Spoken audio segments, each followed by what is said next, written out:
Bonsoir à tous nos auditeurs. Nous vous souhaitons la bienvenue sur cette émission qui va parler de la politique en Côte d'Ivoire et aussi partout dans le monde, selon que nous en aurons l'opportunité. Alors ce soir, nous commençons cette émission avec deux invités, deux personnes que vous connaissez très bien. Nous avons Monsieur Kwasi Dungan qui est avec nous et nous avons aussi Monsieur Adjeyi Daman Laurent qui est avec nous. Alors avant d'aller plus loin, je voudrais d'abord dire bonsoir à mes invités. Bonsoir.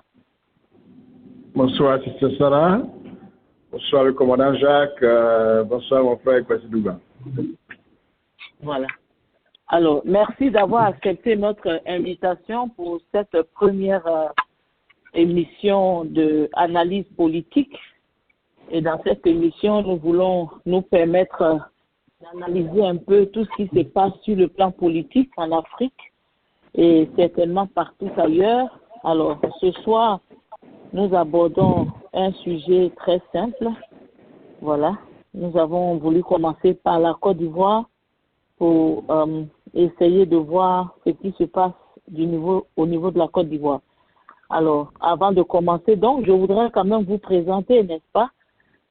Bien sûr. Voilà. Alors, je voudrais commencer par M. Adjeyi. Je crois que M. Kwasi Dungan a préféré garder le silence sur tous ces titres. Alors, M. Adjeyi est écrivain. Il est analyste politique. Il est aussi défenseur et consultant en droit de l'homme. Il est le vice-président de la FIDHOP. Il est aussi le président de GRADE Afrique Internationale. Voilà. Alors, M. Kwasi Dungan, je voudrais quand même vous laisser le temps de vous présenter. Si vous n'êtes pas en train de parler, vous pouvez vous mettre en mute pour éviter tous les bruits de fond. Voilà. Donc, je voudrais demander à M. Kwasi Dungan de saluer les auditeurs et de se présenter lui-même. Oui.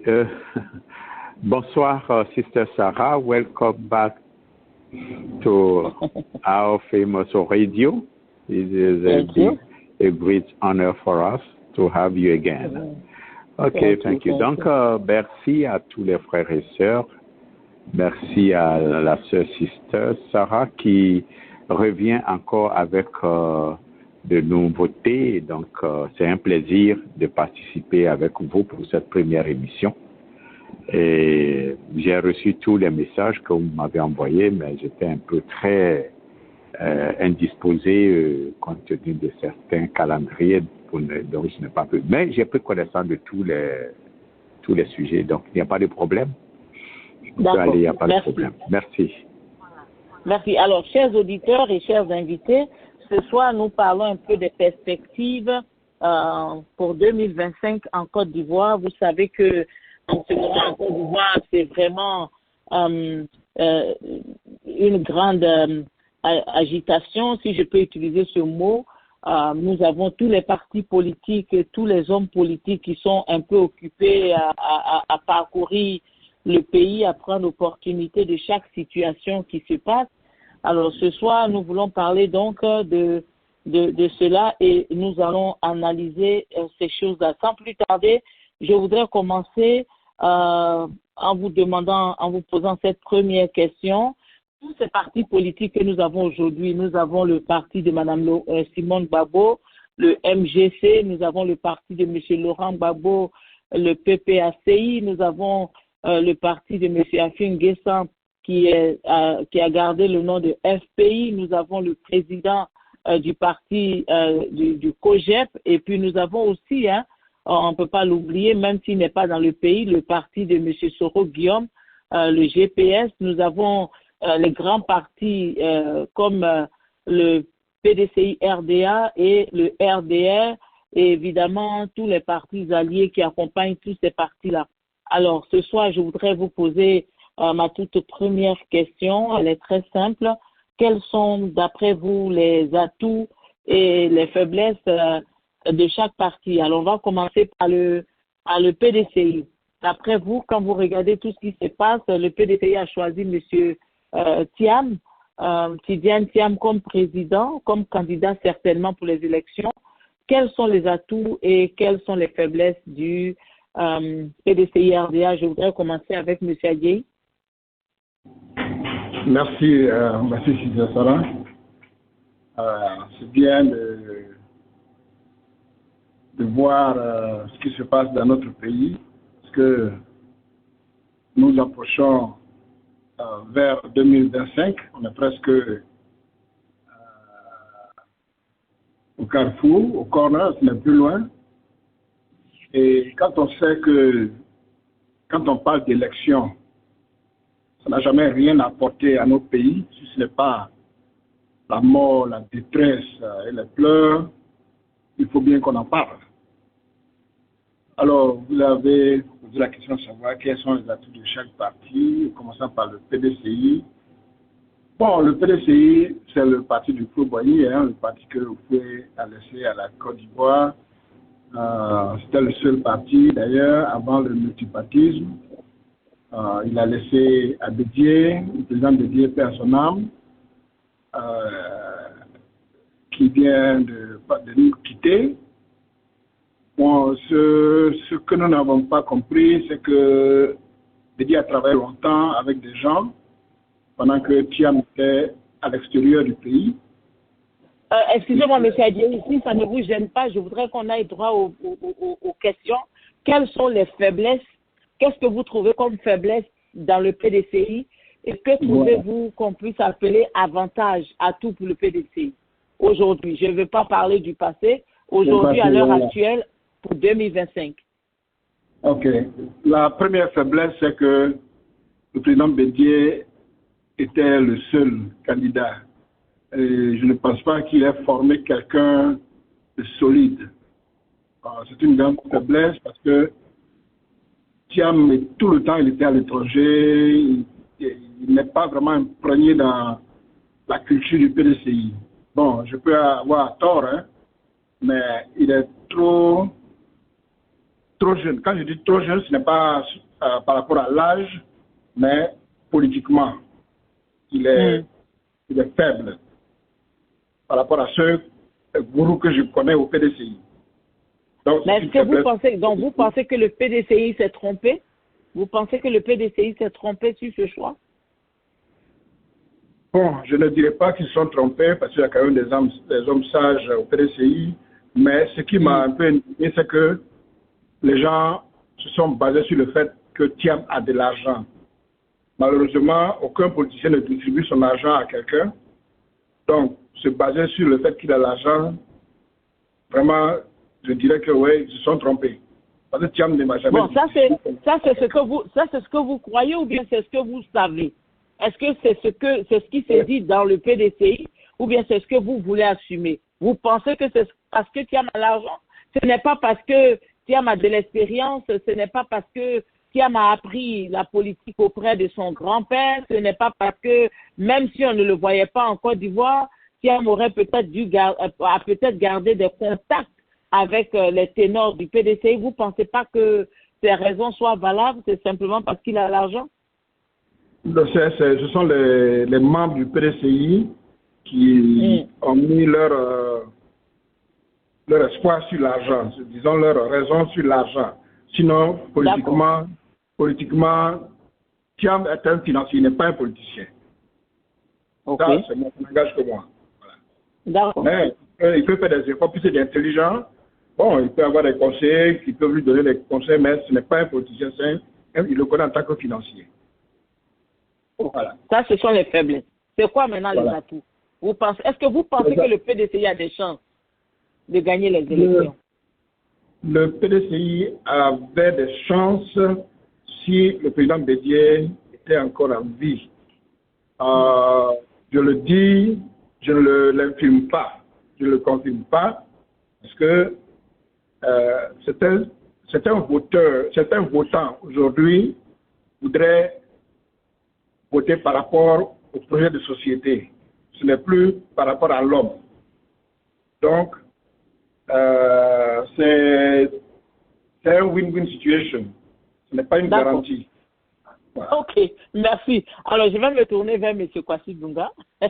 Vous avez entendu M. Adjei, hein, j'espère que vous pouvez nous aider un peu. Est-ce que le PDCI aujourd'hui a des faiblesses? Est-ce qu'il y a des faiblesses qui vont empêcher le PDCI justement de gagner les élections en 2025?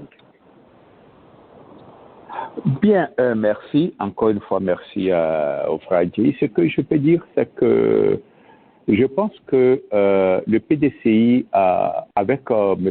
Thiam, se repositionne sur l'échiquier politique avec un jeune qui a beaucoup d'atouts, un jeune qui a fait ses preuves quand il était en Côte d'Ivoire. Il était ministre, il a fait aussi ses preuves. Et ce qui fait, les gens ne se demandent pas pourquoi est-ce que M. Thiam suscite autant d'engouement. Pourquoi M. Thiam suscite autant d'engouement? Parce que nous avons passé depuis 1999, à partir du coup d'État de M. Guy Robert, de 2002 jusqu'à aujourd'hui, nous sommes dans une situation de belligérance. Nous ne voyons pas une vraie réconciliation au niveau de la Côte d'Ivoire, au niveau des Ivoiriens. Et ce qui fait que les Ivoiriens sont un peu déçus. Il se trouve que la Côte d'Ivoire est aujourd'hui dirigée par l'un des acteurs clés de la crise que nous avons vécue en Côte d'Ivoire depuis 2002. Surtout même si on veut aller en arrière encore depuis 1999, décembre 1999. Donc aujourd'hui, les Ivoiriens veulent sortir de ce schéma. On veut sortir du schéma de la guerre, on veut sortir du schéma des rebelles, on veut sortir du schéma des protagonistes qui, dans leur guerre, ont entraîné la Côte d'Ivoire dans cette guerre, dans cette rébellion, dans cette guerre qui a endeuillé beaucoup de familles et qui a causé un retard. Bien sûr, avec M. Draman Ouattara. Si je peux permettre de vous arrêter un peu, j'ai l'impression que vous voulez nous dire que Thiam est aujourd'hui la solution à tout ce que nous avons vécu qui nous a fatigués, mais pourtant, vous savez très bien qu'il s'appelle Tidiane Thiam. Alors, quand on voit d'où on vient, avec tout ce qui s'est passé autour de M. Ouattara, est-ce que vous pensez réellement que Thiam est celui qu'il faut aujourd'hui pour résoudre les problèmes des Ivoiriens? Est-ce que ce ne sera pas encore le retour au point de départ?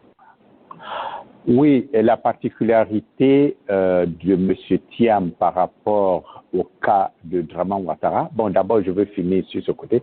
Donc, le PDCI nous présente quelqu'un de neutre, quelqu'un qui sort de ces chantiers battus, quelqu'un qui ne s'est pas mêlé de manière directe ou indirecte. On n'a pas vu se mêler dans cette aventure désastreuse que la Côte d'Ivoire a connue.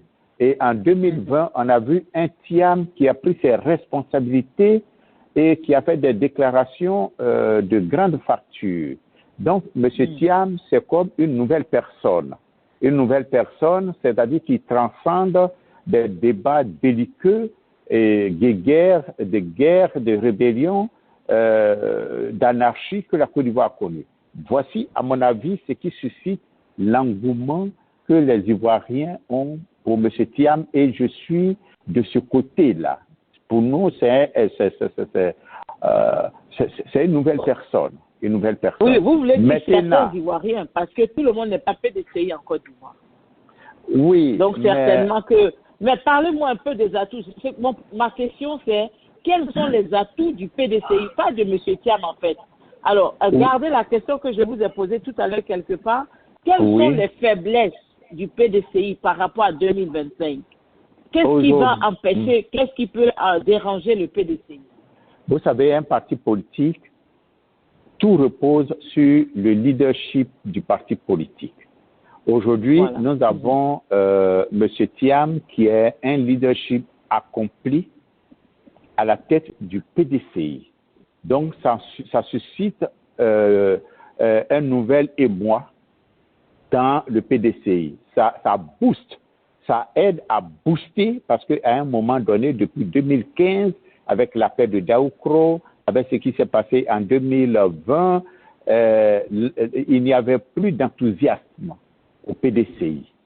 Il y a beaucoup de militants du PDCI qui, avec l'affaire de Daoukro, qui se sont séparés du PDCI, non pas parce qu'ils ne voulaient plus du PDCI, mais la flamme militante était éteinte. Mais maintenant, avec l'arrivée de M. Thiam, ça a boosté les choses et on voit que le PDCI est en train de reprendre ses bases. Le PDCI est en train de se renaître à nouveau. Il ne faut pas oublier une chose. Le PDCI, c'est le plus grand parti de Côte d'Ivoire. C'est le plus vieux, mais c'est le plus grand parti de Côte d'Ivoire. Et aujourd'hui, le PDCI est pratiquement boosté avec la présence, donc les atouts. C'est un atout majeur pour le PDCI. Et le PDCI, je pense que le PDCI a tout de son côté pour gagner les élections de 2025.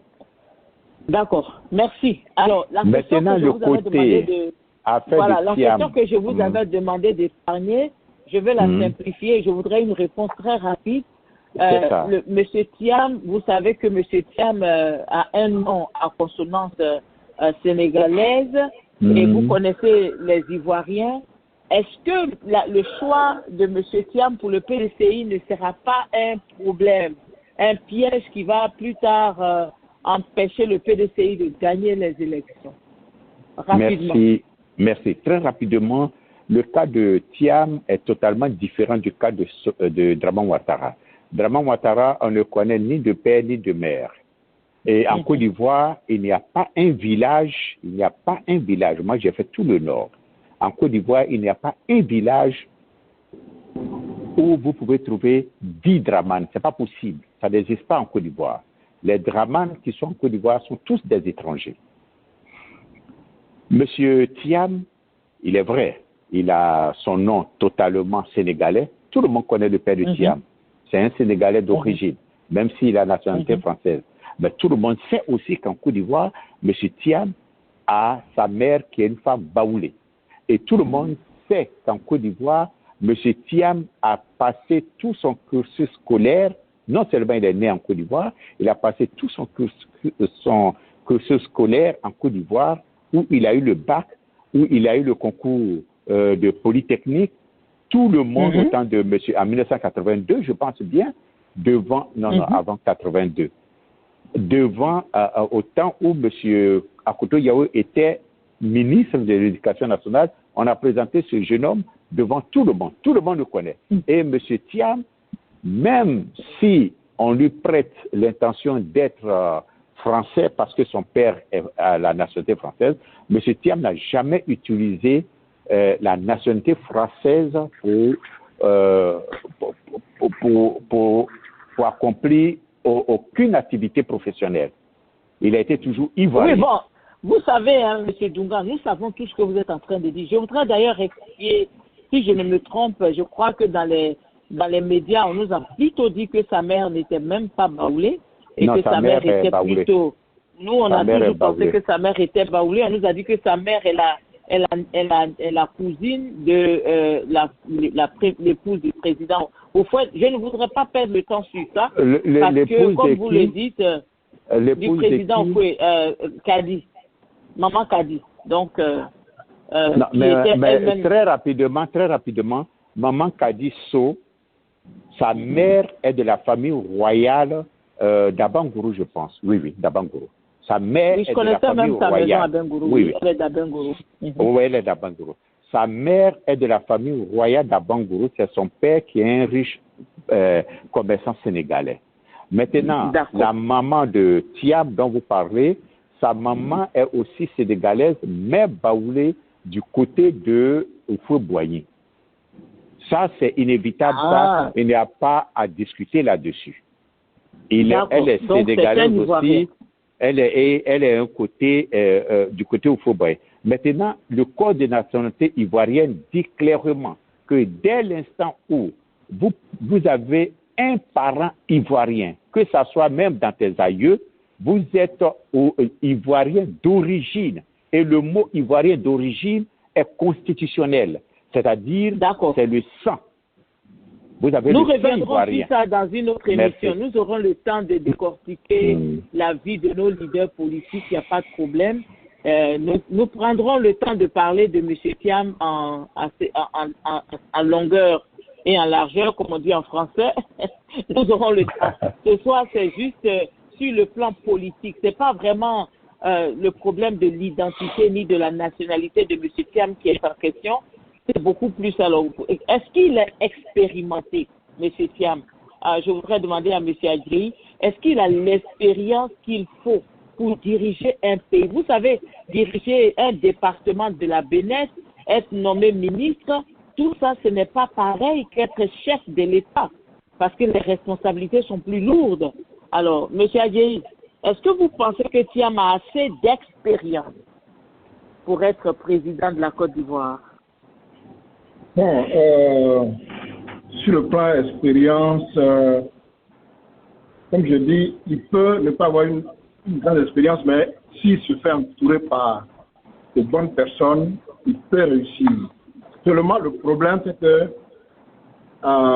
il y a une ère aujourd'hui pour l'Afrique. L'Afrique veut changer, nos pays doivent changer leur façon d'être. Par exemple, nous voulons nous séparer, sortir du joug français, nous voulons être souverains.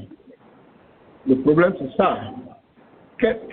Nous voudrions savoir quelle est la position de Thiam par rapport à ça. Parce que quand vous regardez aujourd'hui les pays à côté, Burkina, Mali, Niger, qui aujourd'hui ont pris leur souveraineté, voilà ce à quoi aspire la Côte d'Ivoire nouvelle. Si seulement Thiam peut nous conduire dans cette direction, ça peut aller. Mais si c'est encore pour rester dans la France-Afrique, alors là, ce serait un échec pour lui. Donc, comme je le dis, il peut ne pas avoir une grande expérience, mais s'il se fait entourer par des vrais patriotes, des gens qui veulent la souveraineté de la Côte d'Ivoire, avec ça les autres pays, je pense qu'on peut l'aider à réussir. D'ailleurs, j'ai une anecdote pour vous. J'ai une fois regardé une émission de M. Thiam et à cette émission, les Français l'accusaient d'être anti-français. Alors, si ça peut vous rassurer, je crois que les Français eux-mêmes ne sont pas trop sûrs que M. Thiam est de leur côté. Bon, on verra si jamais il est élu, ce qui va se passer. Merci, M. Adjei. Je voudrais aller vers M. Kwasi Dunga avec la même question. Quelle est l'expérience de Thiam? Qu'est-ce que Thiam sait? Qu'est-ce qu'il peut faire? Qu'est-ce qu'il connaît? Qu'est-ce qui peut rassurer les militants, mais surtout les Ivoiriens? Parce que s'il est élu demain, il n'est plus président du PDCI, il est président de Côte d'Ivoire. Oui, merci ma soeur. Il faut dire une chose, il n'y a pas une école pour être président. Je me rappelle bien quand j'avais 11 ans, j'ai demandé à mon père, moi je vais aller à l'école des présidents. Il arrive, il dit non, il n'y a pas une école comme ça. Est-ce que vous voyez, il n'y a pas une école pour être président. Mais aujourd'hui, il y a tout ce qui compte. Monsieur Thiam, c'est un grand technocrate. Ça, on ne peut pas le nier. Lorsque M. Dramane Ouattara venait être Premier ministre en Côte d'Ivoire, il ne connaissait rien, il n'avait aucun bagage politique. Il était un financier. En Côte d'Ivoire, nous avons M. Laurent Gbagbo, qui est professeur, certes, mais qui a été rouillé beaucoup dans la politique avant d'être président. Aujourd'hui, il y a M. Soro Guillaume aussi, qui est très rouillé dans la politique, si un jour il devait être président. Mais à côté de ça, c'est, la compétence de la personne. Parce qu'il ne s'agit pas de faire un programme. Aujourd'hui, M. Thiam n'est pas le candidat du PDCI pour le moment. Il est le candidat naturel. Le jour qu'il sera désigné comme candidat du PDCI pour l'élection 2025, mais il va sortir son programme. Et je sais que s'il veut Mais être écoutez, candidat, M. Dunga, il ne peut il est pas en être train élu de... président et puis ne pas être candidat, non? Vous pensez qu'après, on va prendre quelqu'un d'autre?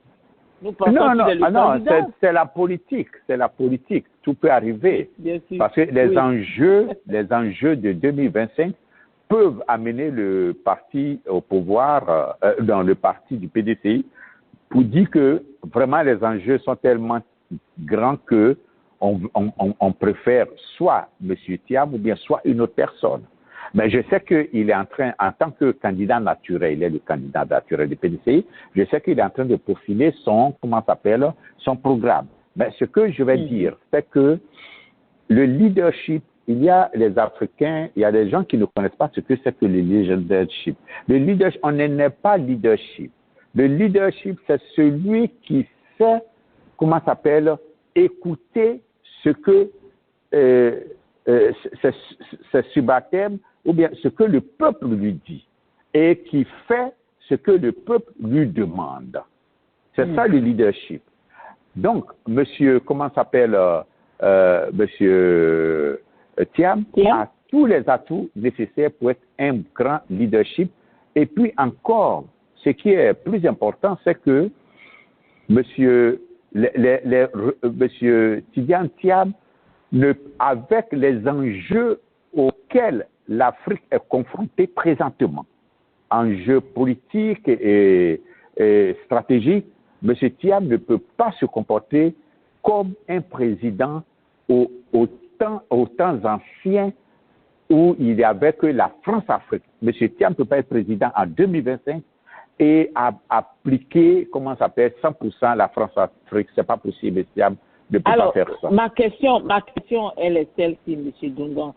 Si jamais, comme vous avez ouvert la brèche, je vais y entrer, vous dites que le PDCI, on n'est pas encore sûr qu'il soit le candidat, bien que nous voyons autour de nous aujourd'hui en Afrique de l'Ouest, là, que tous les pays sont en train de se faire peau neuve avec des jeunes gens dans la quarantaine qui sont tous nés pratiquement dans la même période, dans des maternités différentes, mais qui ont tous presque les mêmes idéologies. Alors, si jamais le PDCI décidait de ne plus présenter Thiam comme le candidat, est-ce que vous ne pensez pas que ça va entraîner une grave fissure entre les anciens et la jeunesse au sein du PDCI? Non, mais Sister Sarah, M. Thiam n'est pas un jeune. Il a plus de 60 ans. Je ne sais pas si... C'est un jeune. C'est un jeune. OK. Mais si... Il n'a pas 70 ans. OK, il est dans la soixantaine. Il est né dans les années 60 et quelques là. Donc, il est dans la soixantaine. Mais ce qu'il faut savoir, ce n'est pas là, aujourd'hui, oui, nous avons un regain de jeunesse, de jeunes personnes, de jeunes gens qui accèdent au pouvoir, au Tchad, au Burkina, au Sénégal et autres. Mais n'oubliez pas qu'aux indépendances, au Mali aussi, M. Assimi Goïta, n'oubliez pas qu'au début des indépendances, ceux qui avaient le pouvoir étaient dans la trentaine. M. Sékou Touré était dans la trentaine. Il avait peut-être 35 ans, je pense bien. Les plus vieux, il y avait Oufoué et puis Senghor qui était dans la 45, vers 50. M. Patrice Lumumba qui avait à peine 30 ans. Est-ce que vous voyez? Et les vieux ont pris la place. Mais prenons le cas des États-Unis. Quand les primaires ont commencé aux États-Unis, il y avait beaucoup de jeunes. Mais arrivés, ce sont les plus vieux qui sont restés en ligne. L'âge n'est pas l'âge ne fait pas le leadership ou pas. C'est la compétence. Non, c'est pas là ma question. Ma question, vous savez, excusez-moi de repréciser ma question, avec tout ce qui se passe autour de nous, il y a une sorte de regain, de réveil de la jeunesse, même en Côte d'Ivoire. Il y a cette jeunesse-là qui, même si on ne l'entend pas, est très, très, très séduite par ce qui se passe autour de nous. Et donc, les jeunes sont contents quand ils voient des personnes relativement moins âgées que ceux que nous avons connus. Et donc, les jeunes gens sont très heureux. Voilà ma question. Donc, si jamais le PDCI décidait de se séparer, de ne pas faire de M. Thiam le candidat du parti, est-ce que cela ne va pas entraîner une fissure? Ils auront, voilà ma comment question. s'appelle, oui, merci, ils auront, comment s'appelle, les mots pour convaincre, comment s'appelle, pour convaincre leurs militants. Oui, ça c'est sûr. Si on trouve que M. Thiam ne peut pas faire l'affaire, ils trouveront les mots pour pouvoir faire adhérer la cause à une autre personne, fût-ce une vieille personne. Mais je pense que ça ne va pas arriver. Je pense qu'actuellement, M. Thiam est très bien positionné pour être le candidat du parti du PDCI pour les élections de 2025. Bien sûr, merci. Alors, je vais me tourner vers M. Adjei, mais avant, je voudrais quand même vous dire que n'oublions pas que les élections en Afrique ne sont pas aussi anodines que nous puissions le penser. Hein. Quand on va aux élections, on a besoin de connexion, on a besoin de carnet d'adresse. Et très souvent, les gens ne mettent pas au pouvoir des individus qui n'ont pas de carnet d'adresse. La Côte d'Ivoire est une preuve de cela. Donc, M. Thiam étant quelqu'un qui a eu beaucoup d'adresses dans son carnet, j'espère que c'est peut-être même ce qui a motivé le PDCI à le choisir. Alors, M. Adjei, je reviens vers vous pour poser la même question sur l'expérience de M. Thiam. Hein? Oui, comme je le disais tantôt, hein, ce n'est pas forcément celui qui a été élu qui a tout le fardeau. Il veut se faire entourer par des politiciens et par des technocrates, des gens qui s'y connaissent en la matière pour l'aider. C'est ensemble, c'est une question c'est un teamwork. C'est ensemble qu'on dirige un pays. Mais c'est une seule personne qui est lui qui a l'onction, mais il suffit qu'il y ait une bonne équipe, il peut réussir quelque chose. D'accord. Alors, avant de poser la prochaine question à M. Adjei, je voudrais dire aux auditeurs qui sont avec nous, et je pense que Jacques est là avec nous à la partie technique, je voudrais donc dire aux auditeurs que si vous avez des questions, posez-les par écrit, et comme ça, nous ferons le plaisir d'y répondre. Il n'y aura pas vraiment d'intervention directe. Nous voulons faire un débat assez détaillé pour que cela puisse aider les auditeurs à mieux comprendre le thème que nous abordons ce soir. Alors, M. Adjei, je vais vous poser cette question avant de continuer avec la prochaine. S'il vous plaît, répondez-moi très rapidement. Est-ce que parmi tous ceux qui sont candidats, je ne parle pas de M. Ouattara, donc je parle de M. Thiam, je parle de... Bon, ils ne sont pas encore candidats, mais qui pourraient être des candidats, donc des candidats potentiels. Je parle de M. Laurent Gbagbo, je parle de M. Légoudé, de M. Thiam, et puis Mme Simone Gbagbo, si eux tous voudraient bien se présenter. Parmi toutes ces personnes-là, qui pensez-vous qui a un carnet d'adresses assez sérieux qui pourrait l'aider à être élu président de Côte d'Ivoire? Vous savez pourquoi je ris? Ce n'est pas avec le carnet d'adresse qu'on dirige le pays. Ouais, le jeune qui est élu au Sénégal n'a pas de carnet d'adresse. C'est-à-dire qu'ils sont sortis de chez eux. Ils sont sénégalais, ils ont vécu là, ils ont même des plantations, c'est tout. Ils se sont débrouillés eux-mêmes et ils ont eu un projet de société qu'ils vont proposer au Sénégal. Ce ne sont pas les carnets d'adresse. Les carnets d'adresse, ce sont les Occidentaux, ce sont les financiers, les gens qui viennent pour des intérêts. Nous ne voulons plus ça. Quand on décide de se prendre en charge, on se prend en charge, on se fait entourer par des hommes de qualité et on fait un bon programme et on dirige son pays. Pour moi, les carnets d'adresse, c'est pas... Alors, vous ne voyez pas quelqu'un qui ait un carnet d'adresse assez rempli actuellement? Parmi tous ceux que j'ai cités, ils peuvent quand même les avoir, même si les carnets d'adresse ne sont pas pris en compte, d'après vous. Non, pour moi, les carnets d'adresse, ça ne sert à rien. C'est le projet qu'on met en place qui fait qu'un pays se développe. Regardez, prenez un peu les États-Unis. Bon, ce sont des comparaisons qui ne sont pas choses, mais quand ils se sont libérés, ils n'ont plus leur décision d'être souverains, ils n'ont pas eu besoin de quelqu'un du dehors. Bon, certainement, ils ont eu besoin de certains technocrates, de certains savants et tout, mais ils n'ont pas eu besoin de carnet d'adresse pour mettre en place les balises pour leur développement. Donc, c'est ça, je ne crois pas au carnet d'adresse. Moi, personnellement.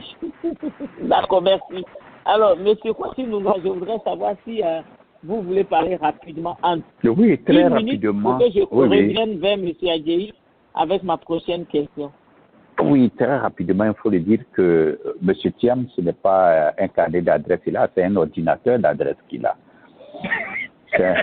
C'est un monsieur qui était au Forum économique mondial, World Economic Forum. C'est un jeune. Là-bas, quand tu passes là-bas, ça veut dire que les portes de la présidence de ton pays sont ouvertes. Monsieur Adjei, ne confondez pas le Sénégal et la Côte d'Ivoire. C'est deux pays totalement différents. Au Sénégal, voici quelqu'un qui a été renvoyé, qui allait faire plantation de gombo pour s'occuper de ses enfants, sa femme, de ses deux femmes. Aujourd'hui, le président. En Côte d'Ivoire, là, ce n'est pas possible. Ce n'est pas la même chose. Au stade où nous sommes, en Côte d'Ivoire, les gens sont omnibulés, les gens sont illusionnés par l'Europe. Les Ivoiriens respirent le vent de l'Europe, l'oxygène de l'Europe, c'est ça. Pour eux, en Côte d'Ivoire, là, il y a des leaders politiques qui pensent qu'eux, ils peuvent être présidents grâce à la France. Ils peuvent être présidents grâce à Washington. En Côte d'Ivoire, les Ivoiriens pensent comme. Il y a certains leaders politiques qui pensent comme ça. Mm-hmm. Et parce que les Ivoiriens, les Ivoiriens aiment les choses de grandeur, même si ce sont des choses futiles. Monsieur, Draman Ouattara est venu nous mentir partout pour dire que lui, il a supervisé l'économie du monde, il a réglé la crise asiatique. Je ne voudrais pas qu'on tombe dans des considérations politiciennes, s'il vous plaît. Voilà, donc il faut vraiment l'appeler par son titre. Parce qu'il est oui, c'est le président. Voilà. C'est le président. C'est le président. Ouais. Le président. Mais je parle au moment où il n'était pas président. Où il était responsable, il était, si vous voulez, le président du RDR. Où il a fait croire à tout le monde qu'il avait un grand carnet d'adresses, qu'il était un grand intellectuel, il a supervisé, les crises asiatiques. Mais aujourd'hui, on se rend compte qu'il n'est même pas capable de stabiliser l'économie ivoirienne et relancer l'économie ivoirienne. Ça, c'est un autre débat. Bon, ça, c'est vous qui le dites. Ça, c'est votre point de vue. Oui, c'est mon point de vue. Les Ivoiriens sont très attachés à l'Europe, à la France. Les Ivoiriens sont très attachés, au carnet d'adresse de leur leader. Ça, il ne faut pas. C'est pas au Sénégal. On n'est pas au Sénégal. Sénégal, ce sont des intellectuels. C'est différent de la Côte d'Ivoire. C'est différent de la Côte d'Ivoire. Mais écoutez, M. Dunga, nous sommes des intellectuels. Et ce ne sont en Côte d'Ivoire, nous ne sommes pas des intellectuels. Ce ne sont pas tous les Ivoiriens qui comptent. Et il y a des intellectuels en Côte d'Ivoire, mais ils ne sont pas nombreux. Non, je suis désolé. Non, ils ne sont pas nombreux. J'ai dit il y en a. Nous sommes nombreux. Non, ils ne sont pas nombreux. Le fait d'avoir un diplôme ne veut pas dire que vous êtes intellectuel. Merci, ma soeur. Voilà, merci, M. Dunga. Vous n'avez pas beaucoup de points à nous, hein, mais nous sommes des grands intellectuels. Alors, non, des grands intellectuels incompétents et qui ne sont pas intègres et malhonnêtes. D'accord. OK. Bon, alors on va continuer, hein, monsieur Adjei. On est toujours sur le PDCI. Hein. Vous savez, aujourd'hui, on n'aura pas certainement la possibilité de toucher à tous les partis politiques. Mais on va y aller étape par étape. Aujourd'hui, nous sommes avec le PDCI. Alors, est-ce que vous pensez que le PDCI va retourner dans le RHDP, voilà, le parti des oufouettistes? Et s'ils le font, est-ce que cela va influencer les chances du PDCI à gagner les élections? Donc, c'est-à-dire, je simplifie ma question, est-ce que vous pensez qu'on pourrait encore assister à une re-alliance entre le PDCI et le RDR? Et quand cette alliance aura lieu, est-ce que vous pensez que le PDCI va gagner les élections? Bon, M. Adjaye, allez-y, je ris un peu parce que... allez-y, M. Adjaye. Est-ce que M. Adjaye est là? Alors, M. Kwasi Dunga, vous voulez rebondir là-dessus? Non, j'étais en mute, pardon, j'ai oublié. J'étais en mute. Voilà, allez-y. Alors, vous connaissez ma position sur cette affaire depuis que Bédié avait amené le PDCI au RHDP. Non, je ne pense pas que je connaisse votre position.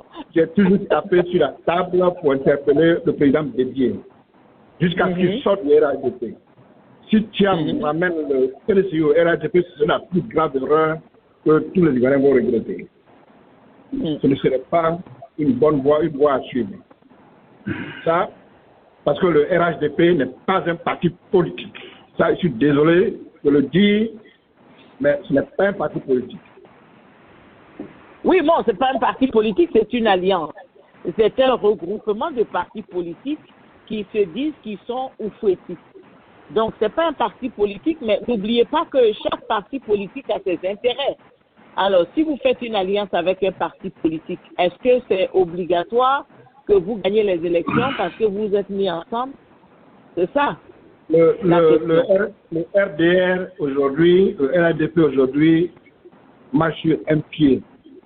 Quand je dis marche sur un pied, c'est que les Ivoiriens ont vomi ces gens-là. C'est parce qu'ils n'ont pas d'âme. Il faut reformuler ça, M. Adjaye, s'il vous plaît. Pas ces gens-là. C'est un peu péjoratif. Bon, tout le monde prie que le RHDP libère le plancher. Bon, on le dit comme ça de manière polie, correcte. Oui, c'est mieux. Merci. Qu'il libère le plancher pour que la Côte d'Ivoire vive, la Côte d'Ivoire respire, les Ivoiriens respirent. Parce que cette politique de violence, cette politique de même mise sur tout, d'accaparement et de comment je peux appeler ça, de rattrapage, et ça n'arrange pas un pays, une nation comme la Côte d'Ivoire. Nous voulons un pays de droit et le RHDP n'est pas dans cette logique. Le RHDP, ce sont les fraudes, les manigances, les corruptions. Non, la question, vous êtes en train de vous fâcher et vous êtes en train de faire palabre. Non, on n'est pas à ce niveau. Ma question, elle est très simple. Revenez un peu au débat. Je vous dis, est-ce que si le PDCI s'allie à nouveau avec le RDR, est-ce que le PDCI a des chances de gagner les élections? En clair, voici ma question. Alors dites-moi si oui ou non le PDCI a des chances. Ce sera une erreur pour le PDCI et ce sera une perte pour le PDCI parce que beaucoup de membres du PDCI ne veulent plus retourner au RHDP vu ce qu'on a vécu ces dernières années. Bon, d'accord. En fait, je pense même que ce n'est pas trop parce que ce qu'on a vécu. Peut-être ce que le PDCI a vécu. Alors, je me tourne même M. Kwasi Dunga pour lui demander si vous pensez que les Ivoiriens ont pardonné au PDCI. Nous savons comment le PDCI... Vous savez, aujourd'hui, on parle du pouvoir de M. Ouattara, qui a fait tout ce qu'il a fait avec la guerre, avec les morts, et tout ça avec le sang, avec les élections qui ont été tumultueuses. Mais est-ce que vous ne pensez pas que évidemment, le PDCI a eu sa part à jouer quand M. Bédié a validé le pouvoir de M. Ouattara en s'alliant à lui. Est-ce que vous pensez que les Ivoiriens ont pardonné au PDCI? Oui, on était, nous étions dans une période trouble. Le PDCI a créé le RHDP, a amené Draman Ouattara M. Draman Ouattara au pouvoir. Il est devenu président de la Côte d'Ivoire grâce au PDCI. Mais il faut dire que beaucoup de supporters, beaucoup de militants de PDCI n'étaient pas d'accord de cette alliance.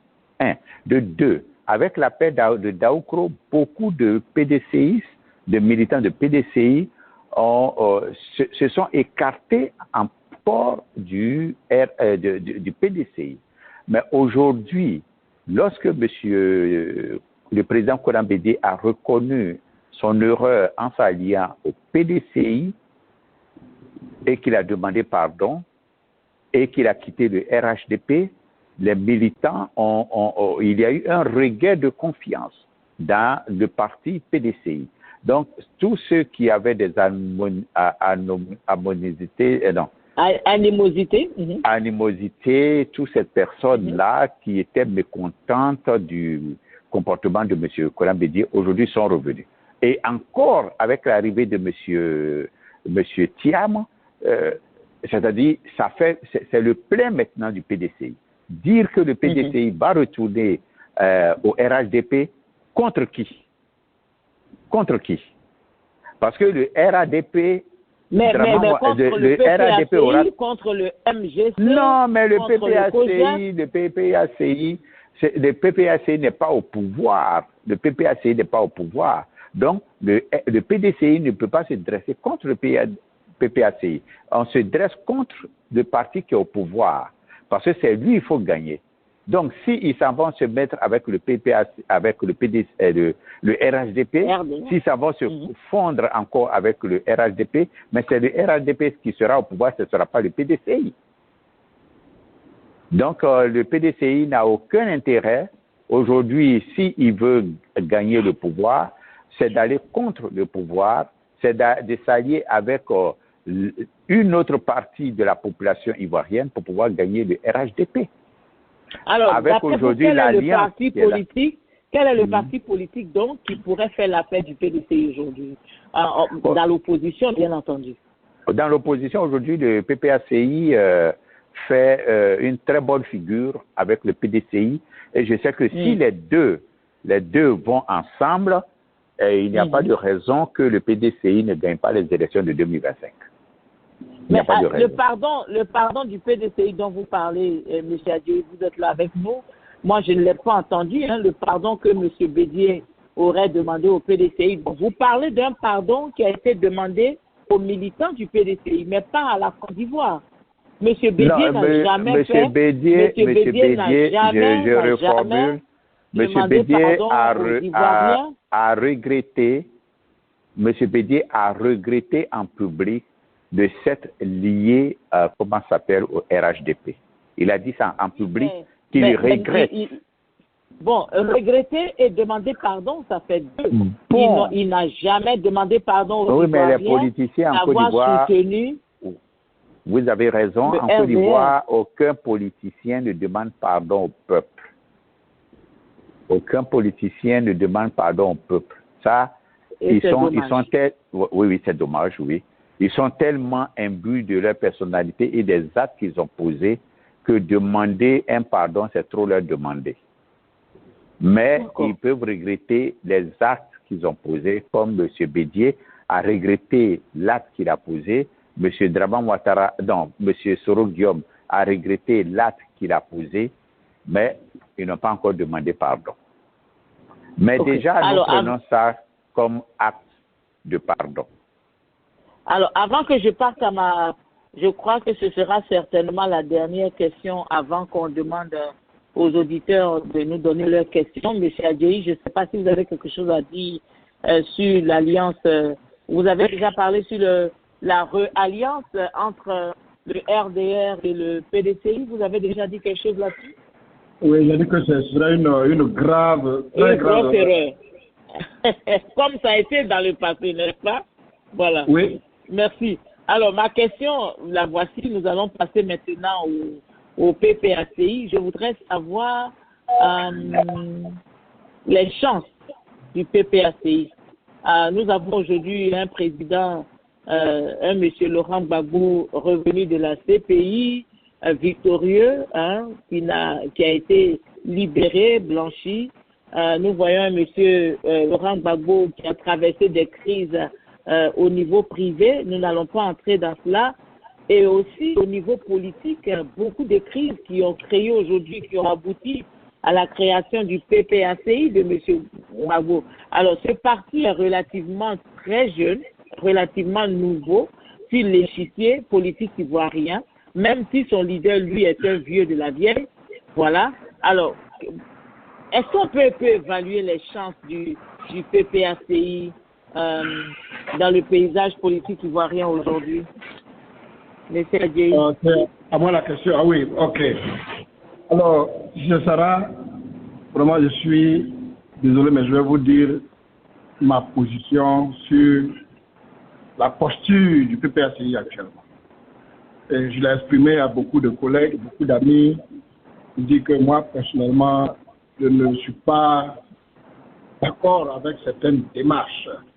C'est vrai, c'est un parti auquel on adhère tous, mais les actes qui sont posés, souvent, on est un peu dubitatif. Et si on veut considérer, nous qui sommes des enfants de Dieu, on veut considérer que souvent, pour certaines petites erreurs, Dieu peut se fâcher. Je prends par exemple l'exemple de Moïse, qui a libéré le peuple d'Israël jusqu'au désert. Pour une petite erreur, il a dit qu'il ne verra pas Canaan. Ça, c'est ce qui m'inquiète. Est-ce que vous pouvez aller droit au but? Quelles sont les erreurs? Quelles sont les chances du PPACI? Je vais aller droit au but. Le PPACI avait des chances, mais à cause de certains actes que je vois, dont personne n'en parle. Ces actes, est-ce qu'on peut les donner? Il faut en parler pour qu'on sache pourquoi le PPACI n'aura pas de chance de gagner les élections. La première des choses, c'est que à l'arrivée du président Gbagbo, jusqu'à aujourd'hui, il n'a pas dit le nom de Simone Gbagbo, il n'a pas demandé à ce qu'on la salue, c'est comme le Nord pour ce qu'elle a vécu le 11 avril 2011. Grave erreur. L'autre erreur, c'est qu'à chaque occasion qui est donnée au président Gbagbo, il attaque les Goudé d'une manière ou d'une autre manière subtile. Or, c'est son enfant. Or, l'enfant, quand on écoute Blé Goudé, il dit Gbagbo est mon papa, je ne veux pas parler de lui. Mais le vieux, on a l'impression qu'il a une rancune envers son fils, et ça, c'est désolant. J'aurais souhaité comme Laurent Gbagbo lui-même, il a toujours parlé de faisant table rase. Mais s'il ne peut pas faire table rase avec son fils, Dieu va lui dire, mais si avec ton fils, tu ne t'entends pas. C'est la Côte d'Ivoire, la Côte d'Ivoire, tu vas t'entendre. Il y a tout ça. Quand je regarde ça, je me suis dit, un parti qui avait beaucoup de chance, mais des petits actes comme ça vont faire que Dieu va enlever sa main dedans. Ça, c'est mon avis. Bon, d'accord. Je pense que si on va sur le plan politique purement, c'est une analyse politique. Donc, même si Dieu voulait y mettre sa main, mais tout ce que vous venez de citer là contribue en fait à affaiblir le PPACI. Vous n'avez pas cité M. Affi N'Guessan. Vous n'avez pas cité. Maintenant, aujourd'hui, Mme Simone Gbagbo a un parti politique. Donc, le PPACI se retrouve avec en fait des adversaires potentiels qui sont déjà là, puisque M. Laurent Gbagbo n'a pas encore réussi à se réconcilier avec M. Affi N'Guessan, il n'a pas pu se réconcilier avec M. Blé Goudé, il n'a pas pu se réconcilier avec sa propre épouse, son ex-épouse, et donc c'est une situation, je suis d'accord avec vous, qui va affaiblir le PPACI. M. Dougan, qu'est-ce que vous pensez de tout ça? Non, il faut que nous soyons très honnêtes en tant qu'analyste politique et géostratégique. Je ne vois pas le PPACI gagner les élections de 2025. Il sera dans l'intérêt du PPACI à exister, c'est de s'allier au PDCI pour faire triompher le candidat du PDCI et à partir de là, co-gérer ensemble le parti et dans la Côte d'Ivoire.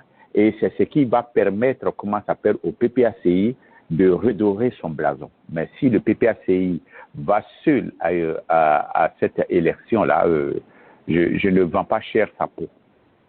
Mais les militants de M. Laurent Gbagbo sont convaincus qu'ils sont convaincus, mais ils ne sont pas suffisants. Le prochain Nelson Mandela de la